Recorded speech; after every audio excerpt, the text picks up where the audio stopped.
કર્ણાટકની જ્વેલર્સ શોપમાં લાખોની ચોરી કરી ભાગેલી આંતરરાજ્ય ગેંગને નેત્રંગ પોલીસે ફિલ્મી ઢબે ઝડપી પાડી 15મી ઓગસ્ટના સ્વાતંત્ર્ય પર્વ નિમિત્તે પોલીસ દ્વારા રાખવામાં આવેલા કડક વાહન ચેકિંગ દરમિયાન ભરૂચ જિલ્લાના નેત્રંગ પોલીસ સ્ટેશનની ટીમે એક મોટી સફળતા મેળવી છે. કર્ણાટક રાજ્યના બેલાગવી જિલ્લાના કુટ્ટૂર ખાતે આવેલી સોનીની દુકાનમાંથી ચોરી કરી ભાગી રહેલી આંતરરાજ્ય ગુનેગારોની ટોળકીના 3 સાગરીતોને પોલીસે ફિલ્મી ઢબે પીછો કરી ઝડપી પાડ્યા.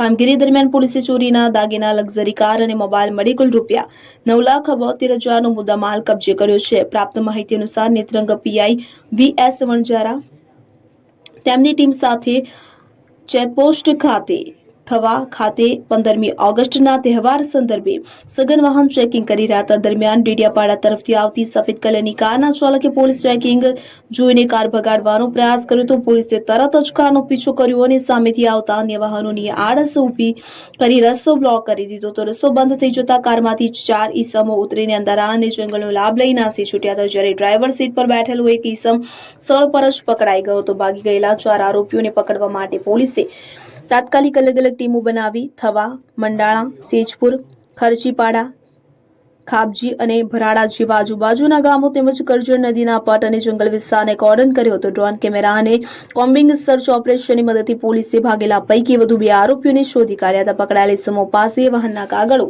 લાયસન્સ કે ઓળખ કાર્ડ ન હોવાથી પોલીસે કારની તલાશી લીધી હતી.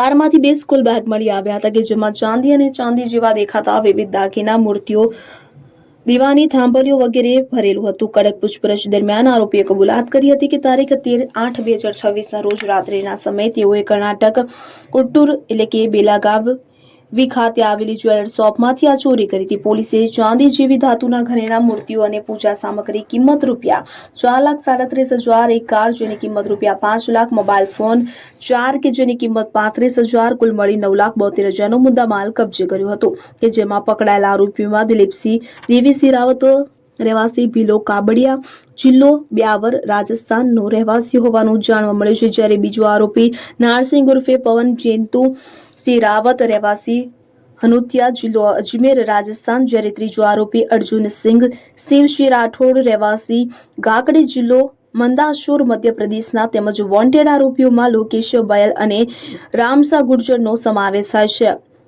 આરોપીઓ વિરુદ્ધ ગુનો દાખલ કરી કાયદેસરની કાર્યવાહી હાથ ધરવામાં આવી છે. પોલીસ તપાસમાં સામે આવ્યું છે કે ઝડપાયેલા આરોપીઓ સામે રાજસ્થાન અને એમપીમાં વિવિધ ગુના નોંધાયેલા છે. મુખ્ય આરોપી દિલીપસિંહ રાવત રાજસ્થાનની ચિત્તોડગઢ જેલમાં પેરોલ જમ્પ કરી ફરાર થયેલો રીઢો ગુનેગાર છે. અબ્દુલ રઉફ ખત્રી, ઉમલ્લા.